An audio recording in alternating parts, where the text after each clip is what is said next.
Good morning board classes, once again I am with you. आज life process के सबसे अंतिम पड़ाव पे हम लोग हैं। आज इस सेशन में लाइफ प्रोसेस का चैप्टर समाप्त होने वाला है। इस लाइफ प्रोसेस में अब तक हम लोगों ने पढ़ा था न्यूट्रिशन, और न्यूट्रिशन के बाद डाइजेस्टिव सिस्टम के बारे में, भोजन कैसे पचता है, भोजन पाचन की प्रारंभ क्रिया कहाँ से होती है, मुख गुहा से। अब मुख गुहा से भोजन कहाँ जाती है, तो मुख गुहा से भोजन जाती है ग्रसनी में, जिसे हम लोग फेरिंग्स के नाम से जानते हैं। फेरिंग्स के बाद भोजन जाती है ग्रास नली में, जिसे ग्रास नली को हम लोग एसोफेगस के नाम से जानते हैं, और एसोफेगस इसके बाद अमाशय जिसे स्टमक, और उसके बाद छोटी आंत स्मॉल इंटेस्टाइन, इसके बाद अग्न्याशय जिसे पैनक्रियास, और सबसे अंत में जो भोजन जाती है वो जाती है बड़ी आंत में, जिसे हम लार्ज इंटेस्टाइन के नाम से जानते हैं। अब चर्चा हम लोग कर रहे हैं यहाँ ग्रसनी, जो भोजन यहाँ जाती है। ग्रसनी आगे चल के दो भागों में बट जाती है। एक होती है निगल द्वार, जिसे हम गलेट के नाम से जानते हैं, और दूसरा होता है कंठ द्वार, जिसे हम ग्लॉटिस के नाम से जानते हैं। तो निगल द्वार और कंठ द्वार, अब कहने का मतलब है कि निगल द्वार क्या है, जो भोजन हम निगलते हैं, इसके नाम से यह स्पष्ट है, निगलना। तो निगल द्वार जिस रास्ते भोजन पहुंचती है, जाती है, और दूसरा है कंठ द्वार जिस रास्ते सांस जाती है। क्योंकि ये जो हमारा मुख है, यहाँ से हम भोजन भी लेते हैं, अंदर जाती है। ये जो नाक है, इससे हम सांस लेते हैं, यह भी अंदर जाती है। तो क्या दोनों एक ही ट्यूब में जाती है, एक ही नली में जाती है? तो इसका आंसर है नहीं। जो भोजन हम लेते हैं वो जाती है गलेट में, निगल द्वार, और जो सांस लेते हैं वो जाती है ग्लॉटिस में, इट मींस कंठ द्वार। अब चर्चा हो रही है कि जब हम भोजन लेते हैं तो फिर वो गलेट से वो कहाँ चली जा सकती है, ग्लॉटिस में भी जा सकती है, मतलब निगल द्वार के बदले कंठ द्वार में भी। तो इसके लिए भी हमारे ऑर्गन्स अच्छे तरीके से ऑर्डर्ड वे में है। तो इसके बीच में, निगल द्वार और कंठ द्वार के बीच में एक पट्टी होती है, उस पट्टी को हम लोग एपिग्लॉटिस के नाम से जानते हैं। जब हम लोग भोजन करते हैं तो भोजन करने के बाद हमारा भोजन सांस वाले नली, इट मीन्स कहाँ न जाए, तो ग्लॉटिस में ना पहुंचे, कंठ द्वार में ना पहुंचे, तो वो पट्टी उसे ढक देती है, और भोजन कहाँ जाती है, निगल द्वार में। इसी प्रकार से जब सांस लेते हैं तो वो कंठ द्वार के माध्यम से अंदर जाती है। इसके बाद जो चर्चा की गई है वो है आमाशय ग्रंथि या जठर ग्रंथि।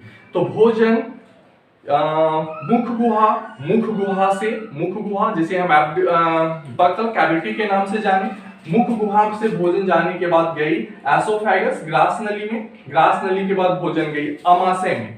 ये जो अमाशय है, ये इसे हम पेट के नाम से जानते हैं, स्टमक। तो भोजन इस अमाशय में जाती है।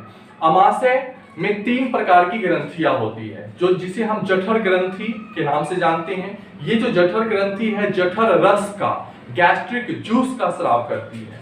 तो ये अमाशय ग्रंथि से के जो कुछ ग्रंथियां हैं, कोशिकाएं हैं, उनके नाम क्या हैं? तो पहला है म्यूकस कोशिकाएं, दूसरा है अम्लजन कोशिकाएं, और तीसरा है मुख्य कोशिकाएं या जाइनोजिन कोशिकाएं। ये तीनों जो कोशिकाएं हैं, जो अमाशय के मुख्य भाग हैं, इस तीनों के सम्मिलित रूप से एक गैस्ट्रिक जूस का निर्माण होता है।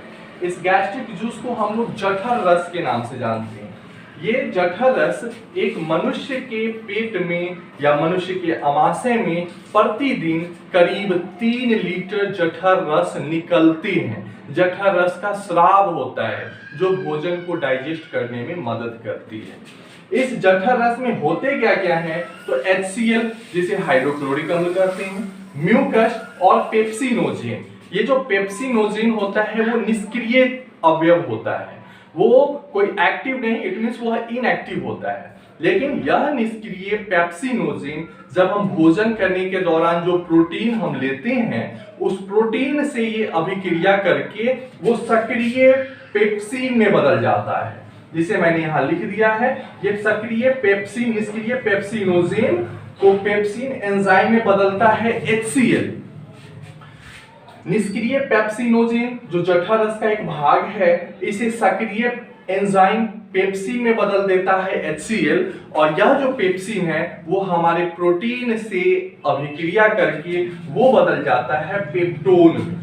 पेप्टोन।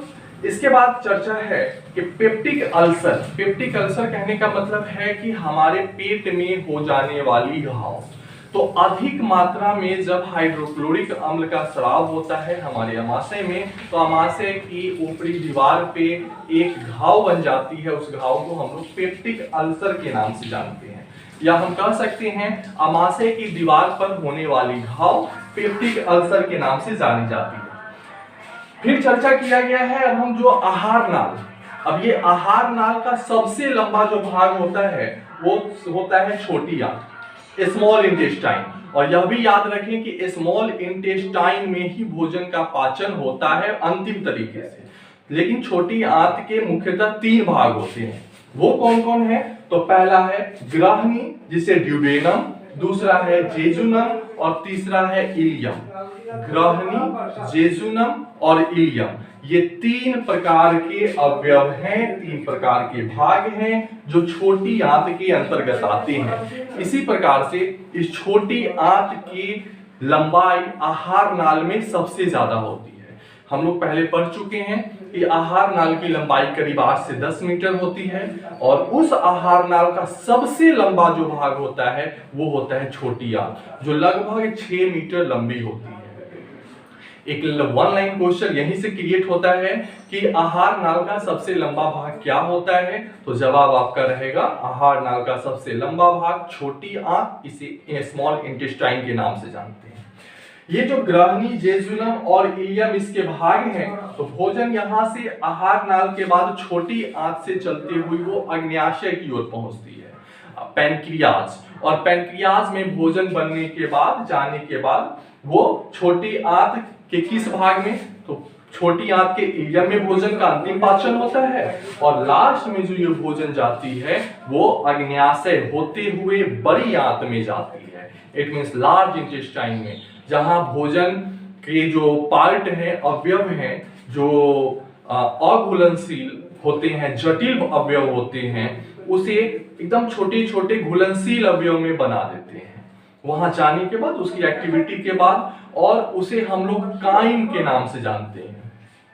जब वही काइम और लिक्विड अवस्था में आ जाता है और तरल अवस्था में आ जाता है तो उसे चाइल के नाम से जाना जाता है। तो यहाँ चर्चा की गई है काइम और चाइल, जहां भोजन अंतिम रूप से घुलने लगता है, और यहीं से घुलने के बाद ये जो जटिल भोजन अणु है वो आगे की ओर बढ़ते हैं, उसका छनन का क्रिया होता है, और उसकी जो अशुद्ध अवयव हैं वो आगे जाकर के कहाँ में, तो सीकम में स्टोर होते हैं। और सीकम क्या होता है, तो छोटी आंत और बड़ी आंत के बीच का एक भाग, नली, और वहां से वो एनस, मलद्वार, गुदा में जाने के बाद उसका वहां से बहिष्करण कर दिया जाता है, यानी शरीर की जो अशुद्धि मल के रूप में तैयार होती है उसे बाहर कर दिया जाता है।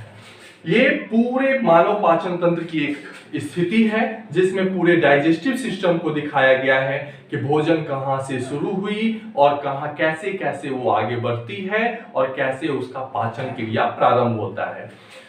एक और चीज जो इसमें चर्चा की गई है वो है शरीर की सबसे बड़ी ग्रंथि, the largest part of the body. It means you can also say that the largest gland of the body, that is liver. It means यकृत। शरीर की सबसे बड़ी ग्रंथि क्या होती है, तो वो यकृत होती है, लीवर, जिसका भार करीब 1.5 kg होता है, 1.5 kg। तो हम लोगों ने ये पूरे मानव पाचन तंत्र की न्यूट्रिशन की अवस्था को आज फिनिश किया। इसमें जो इंपॉर्टेंट 1 लाइनर क्वेश्चन है, एक बार हम फिर से आपको रिपीट करवा दे रहे हैं।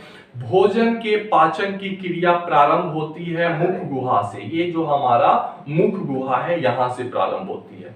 दूसरी, आहार नाल की लंबाई होती है करीब 8 से 10 मीटर।